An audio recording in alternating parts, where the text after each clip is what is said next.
Assalamualaikum warahmatullahi wabarakatuh. Pada kesempatan kali ini, kami dari kelompok 3 akan mempresentasikan tugas biomedik dasar mengenai sistem otot.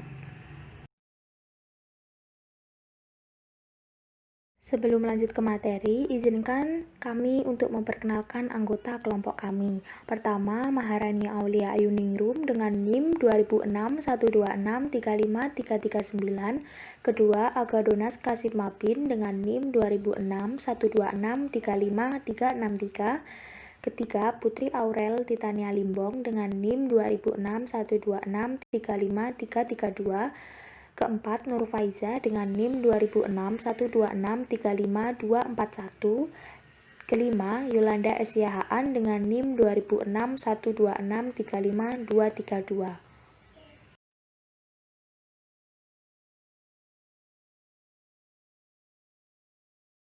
Baik, saya Maharani Aulia Ayuningrum dengan NIM 200612635339.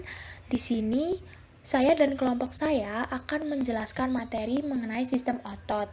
Nah, sebelumnya saya akan menjelaskan terlebih dahulu mengenai apa itu sistem otot manusia. Sistem otot adalah suatu jaringan yang berada di dalam tubuh manusia yang berupa alat gerak aktif yang dapat menggerakkan tulang sehingga dapat menyebabkan suatu organisme atau individu dapat bergerak. Otot bekerja dengan cara berkontraksi dan juga berelaksasi. Otot terdiri atas sel-sel yang terspesialisasi untuk kontraksi, yaitu dengan mengandung protein kontraktil yang mampu berubah dalam ukuran panjang dan memungkinkan sel-sel untuk memendek. Sel-sel tersebut yang sering disebut dengan serabut-serabut otot. Nah, serabut-serabut otot ini disatukan oleh jaringan ikat.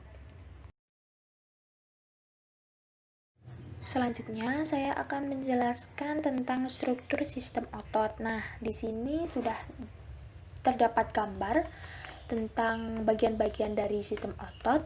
Ada tendon, fascia, muscle, vesicle, action of motor neuron, blood vessel, nucleus, sarcoplasmic reticulum, filaments, myofibril, sarcolemma, muscle fibers, endomysium, perimysium, epimysium, dan bone atau tulang.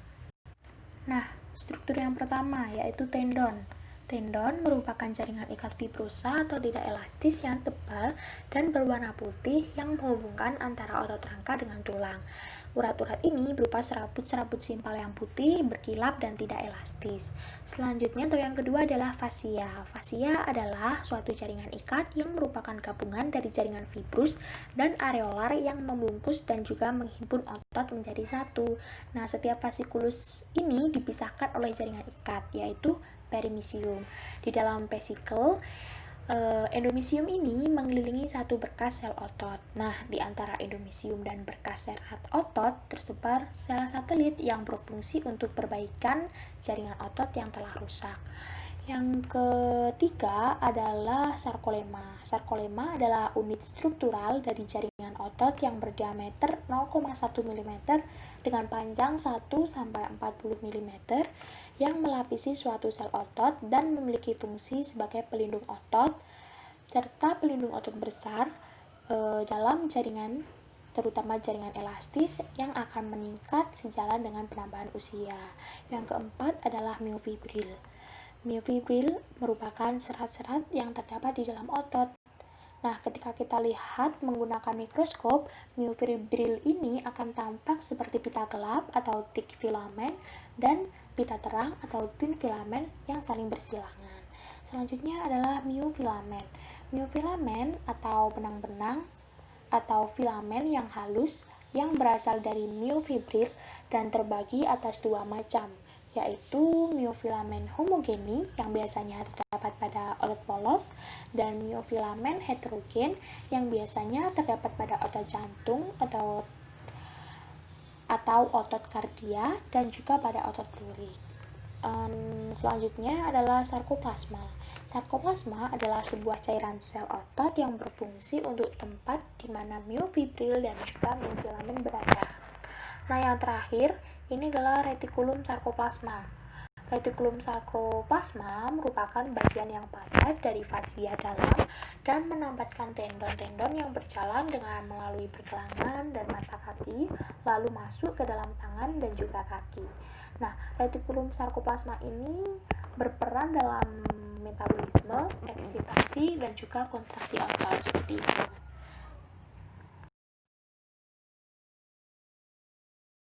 Selanjutnya, saya akan menjelaskan mengenai fungsi sistem muskuler atau sistem otot. Yang pertama adalah pergerakan aktif. Otot menghasilkan gerakan pada tulang tempat otot tersebut melekat atau rangka dan bergerak dalam bagian organ internal tubuh dengan melakukan kontraksi ataupun relaksasi. Kedua, penopang tubuh dan mempertahankan postur tubuh. Otot menopang rangka dan mempertahankan tubuh saat berada dalam posisi berdiri atau saat duduk terhadap gaya gravitasi. Yang ketiga adalah memproduksi panas. Kontraksi otot-otot secara metabolis menghasilkan panas untuk mempertahankan suhu tubuh agar tetap normal.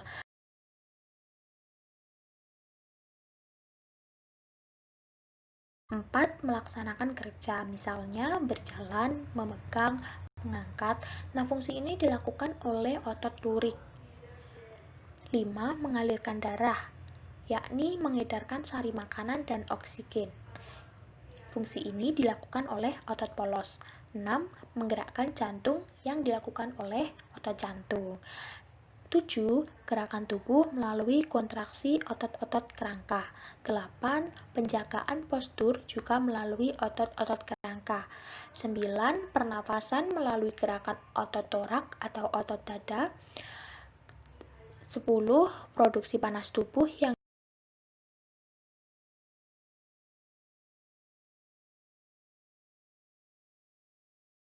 Selanjutnya, saya akan menjelaskan mengenai karakteristik otot.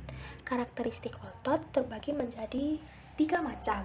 Yang pertama adalah kontraktibilitas, yang kedua adalah ekstensibilitas, dan yang ketiga adalah elastisitas. Nah, saya akan menjelaskan satu-satu mengenai macam dari karakteristik otot ini. Yang pertama, kontraktibilitas, yaitu kemampuan otot untuk mengadakan perubahan menjadi lebih pendek dari ukuran semula. Yang kedua adalah ekstensibilitas, yaitu kemampuan otot untuk berelaksasi atau memanjang dari ukuran semula. Dan yang terakhir atau yang ketiga adalah elastisitas, yaitu kemampuan otot untuk dapat kembali pada ukuran semula setelah berkontraksi atau berekstensi. Seperti itu.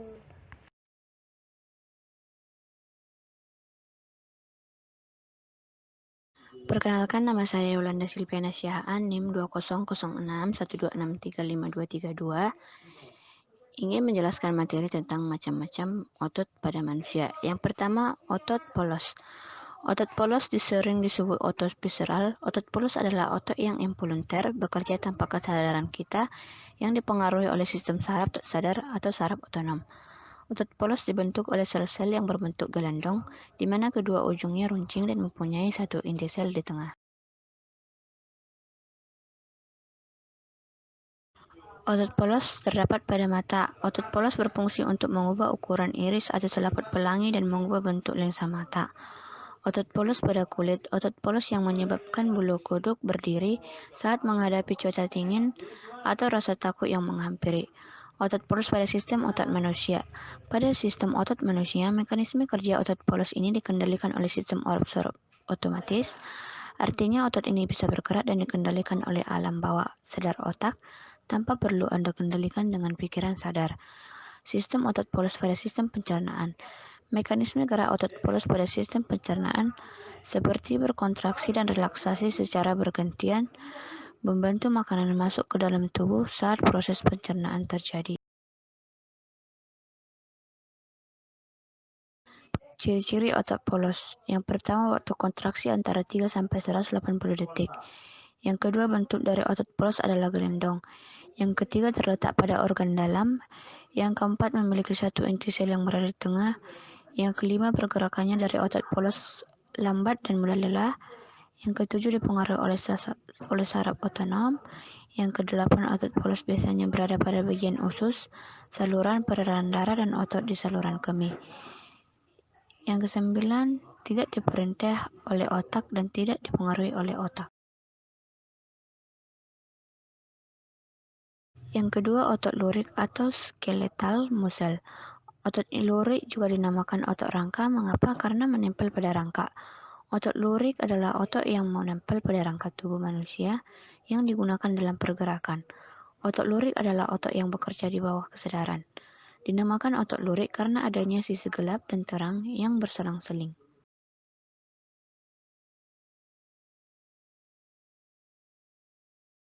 Otot lurik berdasarkan cara melekatnya di tulang. Yang pertama, origo. Ujung otot yang menempel di tulang yang kedudukannya tetap atau tumpuan ketika otot berkontraksi. Yang kedua, insersio.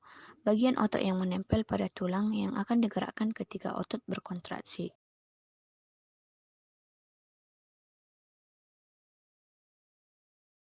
Fungsi otot lurik atau otot rangka. Yang pertama, sebagian besar otot rangka melekat pada dua tulang di sepanjang sendi, sehingga otot berfungsi untuk menggerakkan bagian-bagian tulang lebih dekat satu sama lain.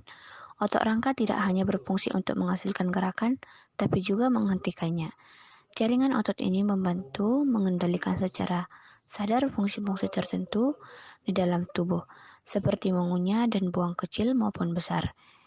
Melindungi organ dalam, khususnya yang berlokasi di area perut, serta membantu menopang berat dari organ-organ tersebut. Ciri-ciri otot lurik. Yang pertama, bentuk silindris dengan garis gelap terang. Yang kedua, melekat pada rangka. Yang ketiga, bekerja secara sadar dengan perintah otak. Yang keempat, cepat dan mudah lelah. Yang kelima, bentuk yang panjang dan memiliki banyak inti sel atau multisel. Yang keenam, mempunyai pigmen mioglobin. Yang ketujuh, inti sel yang berada di tepi. Yang ketiga, otot jantung atau heart muscle. Sel otot jantung memiliki garis-garis terang dan gelap yang disebut lurik. Susunan serat protein di dalam sel menyebabkan pita terang dan gelap ini. Sel otot jantung berbentuk silindris memanjang dengan satu inti sel di tengah. Otot jantung berfungsi dalam memompa darah ke seluruh tubuh. Otot jantung bekerja di bawah kesadaran manusia. Otot jantung adalah otot yang bekerja secara terus-menerus tanpa istirahat atau berhenti, atau involuntar. Saraf yang mempengaruhi otot jantung adalah saraf simpatik dan parasimpatik.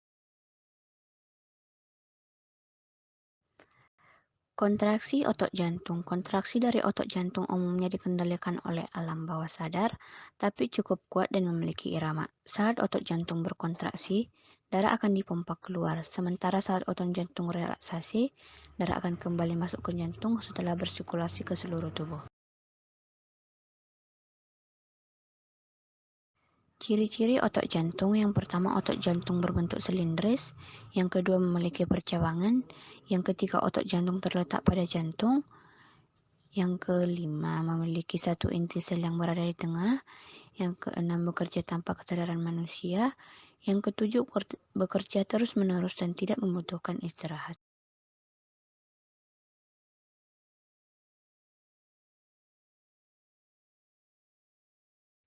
Selanjutnya, saya Agernus Kasip Mabin, NIM 200612635363 akan menjelaskan jenis-jenis gerak otot.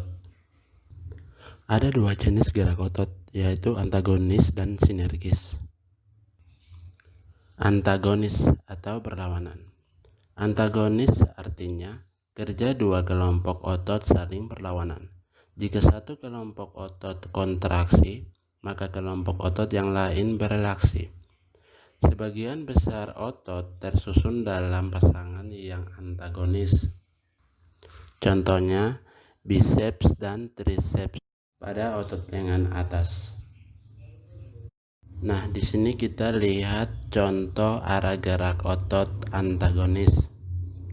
Yang pertama, ekstensor berlawanan dengan fleksor atau meluruskan dan membengkokkan.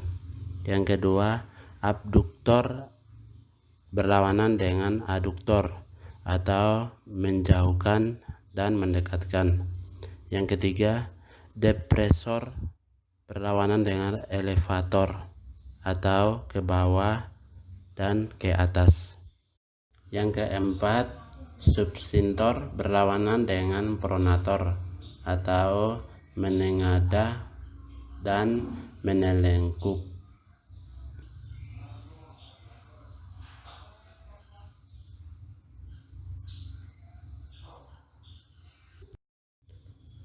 Selanjutnya, sinergis atau bersamaan. Kerja otot sinergis adalah kedua kelompok otot bekerja secara bersama-sama, tidak saling melawan. Contoh, otot pronator teres dan pronator quadratus pada lengan bawah. Lebih jelasnya kita simak pada gambar di samping ini.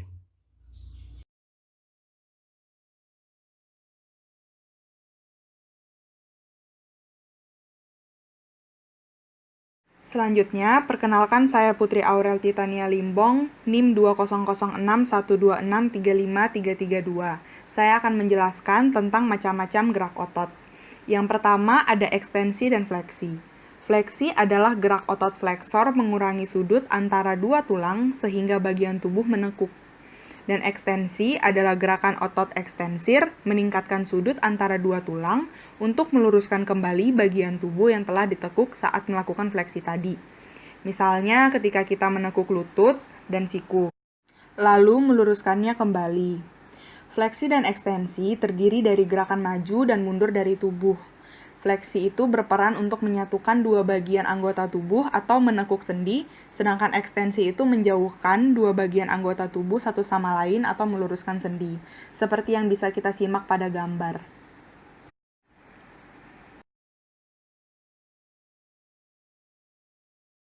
Selanjutnya ada abduksi dan aduksi. Abduksi dan aduksi terdiri dari gerakan sisi ke sisi. Abduksi adalah gerakan menjauh dari garis tengah tubuh. Abduksi itu mengacu pada gerakan yang menarik struktur atau bagian dari garis tengah tubuh. Misalnya ketika kita mengangkat lengan kita ke atas, atau seperti saat berjalan di atas tali. Aduksi adalah gerakan menuju garis tengah tubuh. Aduksi mengacu pada gerakan yang menarik struktur atau bagian menuju ke garis tengah tubuh, atau ke arah garis tengah anggota tubuh. Misalnya ketika kita menjatuhkan lengan kita ke samping dan menyatukan lutut.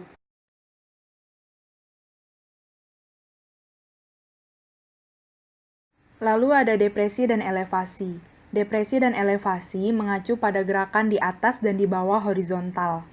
Depresi dan elevasi adalah gerakan naik turun. Depresi itu gerakan memindahkan bagian tubuh ke bawah, sedangkan elevasi menggerakkan bagian tubuh ke atas. Misalnya ada gerak menunduk dan menengadah, memindahkan rahang ke bawah dan ke atas, mengangkat dan menurunkan lengan secara vertikal.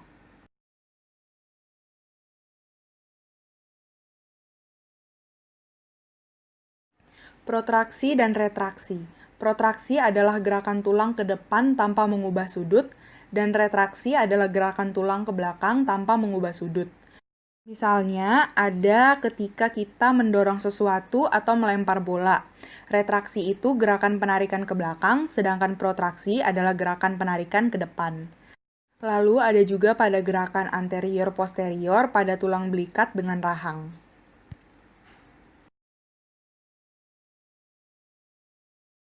Lalu ada inversi dan eversi. Inversi adalah gerakan memutar telapak kaki ke dalam menuju bidang median, dan eversi adalah gerakan memutar telapak kaki ke arah luar atau menjauhi bidang median. Misalnya, inversi menggambarkan gerakan saat pergelangan kaki kita diputar. Selanjutnya ada supinasi dan pronasi. Pronasi dan supinasi itu menggambarkan rotasi lengan yang bolak-balik. Kedua macam gerakan ini seperti gerakan melingkar pada satu sumbu sentral, sehingga biasa disebut juga rotasi. Pronasi dan supinasi ini merujuk paling umum pada posisi rawan atau terlentang, tapi juga sering digunakan dalam arti tertentu yang mengacu pada rotasi lengan atau kaki. Supinasi adalah gerakan memutar lengan sehingga telapak tangan menghadap ke depan atau ke atas. Pronasi adalah gerakan memutar lengan bawah, sehingga telapak tangan menghadap ke belakang atau ke bawah.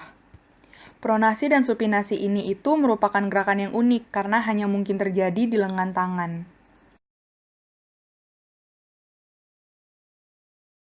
Selanjutnya, dorsofleksi dan fleksi plantar.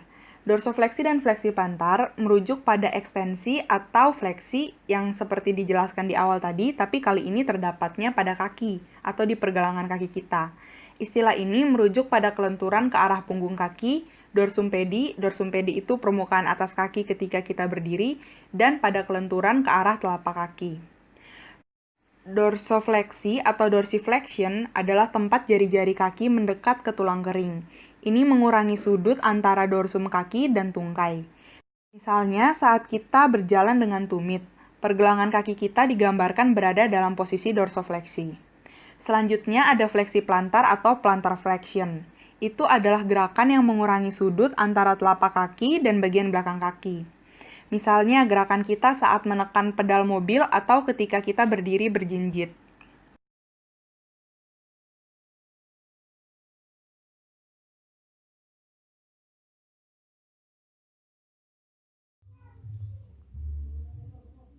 Baik, saya akan menjelaskan mengenai mekanisme kerja otot.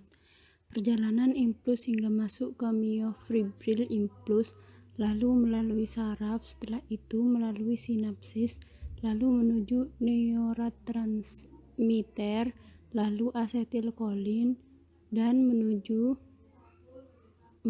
maka timbul potensi aksi, lalu menuju tubulus ke transvers dan retikulum sarkoplasmik, serta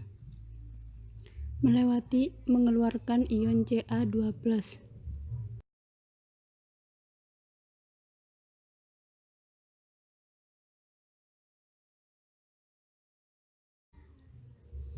Proses dalam myofibril yaitu ada dua, yaitu aktin dan myosin. Aktin yaitu ion Ca2+ dan transponin, lalu melewati membukanya kompleks tragosin troponin dan akibatnya aktif aktin terbuka. Sedangkan myosin ditambah ATP lalu terjadi ADP dan menambah kepala myosin dan ditambah sisi aktif aktin lalu jembatan silang aktin dan myosin. Akibatnya kepala myosin menarik filamen aktin ke arah garis M. Pemendekan zona H, sedangkan I-band dan A-band tetap. Setelah proses sebelumnya selesai, terjadi pelepasan ADP dan PI. Setelah itu terbentuk sisi ikatan baru untuk ATP. Hal ini akan terus terjadi sampai proses kontraksi selesai dan ion Ca2+ tidak lagi dikeluarkan sarkoplasma.